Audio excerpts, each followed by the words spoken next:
warahmatullahi wabarakatuh. Halo semuanya, kembali lagi bersama saya Anissa Firjatullah dalam mata kuliah Pengembangan Pembelajaran IPS di SD dengan dosen pengampu Bapak Tio Gusti Satria, Magister Pendidikan. Pada pertemuan sebelumnya, kita sudah membahas tentang konsep, makna, serta analisis dari pengembangan pembelajaran IPS. Sekarang kita akan membahas tentang pengembangan pembelajaran IPS di SD berbasis tematik pada PPK dalam kurikulum 2013 dan P5 dalam kurikulum Merdeka. Baiklah, langsung saja. Yang pertama-tama kita akan membahas tentang pembelajaran IPS berbasis tematik. Ilmu pengetahuan sosial dirumuskan atas dasar realitas dan fenomena sosial yang mewujudkan suatu pendekatan interdisipliner dari aspek dan cabang-cabang ilmu sosial seperti sosiologi, sejarah, geografi, ekonomi, politik, hukum, dan budaya. Sejalan dengan konsep tersebut, pembelajaran tematik dalam IPS adalah model pembelajaran yang pengembangannya dimulai dengan menentukan topik tertentu sebagai tema atau topik sentral. Setelah tema ditetapkan, maka selanjutnya tema itu akan dijadikan dasar untuk menentukan dasar sub-sub tema dari bidang studi yang telah terkait. Sesuai dengan tahapan perkembangan anak, karakteristik cara anak belajar, konsep belajar dan pembelajaran bermakna, kegiatan pembelajaran bagi anak kelas awal di SD sebaiknya dilakukan dengan pembelajaran tematik.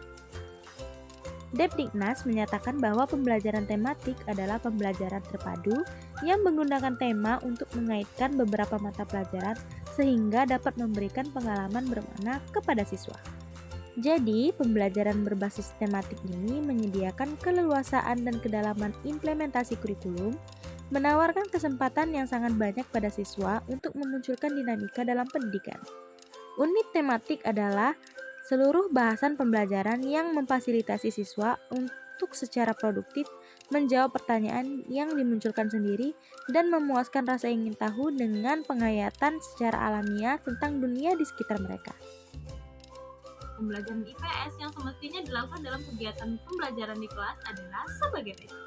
Yang pertama yaitu pembelajaran IPS semestinya diorganisasikan atau dipilih secara terpisah sesuai dengan body of knowledge masing-masing disiplin ilmu sosial. Yang kedua, harus mengintegrasikan beberapa disiplin ilmu sosial.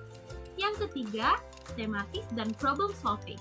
Dan yang terakhir adalah pembelajaran IPS mempelajari bahan pelajaran yang pantang atau tabu untuk dibicarakan. Dengan demikian, para siswa akan memperoleh kesempatan untuk memecahkan konflik intrapersonal maupun antarpersonal. Teman-teman, pelaksanaan pembelajaran tematik IPS di sekolah harus didasarkan pada rambu-rambu umum yang dikemukakan oleh Depdiknas sebagai berikut.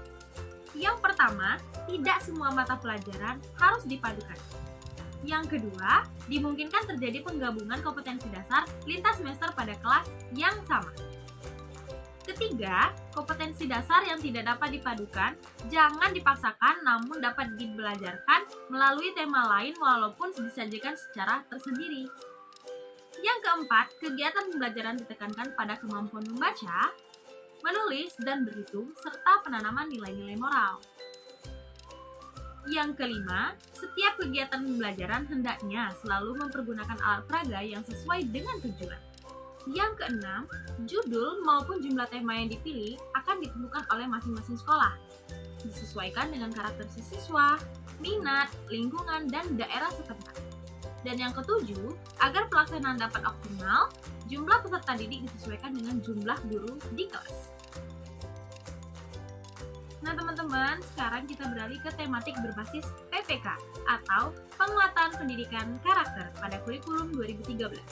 Seperti yang kita ketahui bahwa di PPK ini terdapat 5 karakter yang harus dipenuhi, yaitu adalah religius, gotong royong, mandiri, nasionalisme, dan integritas. Jadi, pembelajaran tematik ini merupakan pembelajaran yang diterapkan dalam kurikulum 2013. Pembelajaran tematik adalah pembelajaran yang dirancang berdasarkan tema-tema tertentu dan dalam pembahasannya tema itu ditinjau dari berbagai mata pelajaran. Pengembangan tema pada pembelajaran tematik kurikulum 2013 ini bertujuan agar proses pendidikan dapat menghasilkan insan Indonesia yang produktif, kreatif, inovatif, dan afektif melalui penguatan sikap dan pengetahuan yang terintegrasi. Modul tematik berbasis PPK belum pernah ditemui di lapangan karena terdapat kegiatan kebiasaan kita dan mengintegrasikan materi tematik dengan PPK. Tema yang dikembangkan dalam modul adalah Bhinneka Tunggal Ika. Dengan tema Bhinneka Tunggal Ika, diharapkan siswa akan mengetahui caranya menghargai keberagaman masyarakat dan budaya sehingga terciptalah kerukunan. Modul tematik berbasis PPK dapat memfasilitasi guru dan memberikan pendidikan karakter tentang cara seseorang dalam menghadapi keberagaman. Modul ini dilengkapi dengan lembar-lembar kegiatan siswa yang berhubungan dengan penguasaan konsep dan juga aplikasi pendidikan karakter yang disesuaikan dari aplikasi pendidikan karakter yang disesuaikan dengan keberagaman masyarakat dan budaya yang ada di lingkungan siswa sehingga pembelajaran menjadi konstruktivisme. Baiklah teman-teman, sekarang kita akan beralih ke konsep ekopedagogi dalam pembelajaran IPS di sekolah dasar. Ekopedagogi dapat diimplementasikan melalui mata pelajaran IPS yang dikemas dalam pembelajaran kooperatif berbentuk permainan atau games yang di dalamnya mengandung unsur kerjasama sekaligus persaingan yang berbeda dengan konsep dan persaingan atau competition model kapitalisme. Menurut Satpria pada tahun 2009, dalam pembelajaran IPS, guru dapat memasukkan sumber-sumber yang lebih kaya selain buku teks, yaitu sumber belajar IPS harus dikembangkan dari lingkungan sekolah, lingkungan tempat tinggal, pengalaman sosial peserta didik, dan media elektronik. Baiklah teman-teman, sekarang kita beralih ke pembelajaran IPS berbasis kearifan lokal.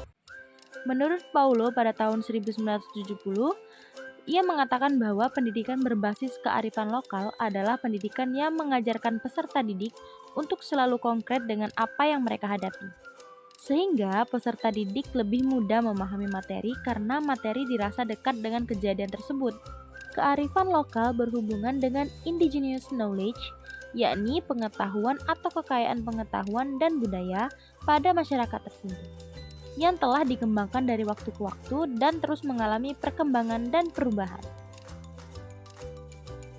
Oke, kita lanjut ke pembelajaran IPS pada P5 dalam kurikulum Merdeka. Kurikulum Merdeka merancang adanya proyek penguatan profil pelajar Pancasila atau yang sering kita sebut dengan P5 sebagai kegiatan kurikuler berbasis proyek dirancang untuk menguatkan upaya pencapaian kompetensi dan karakter sesuai dengan Pancasila.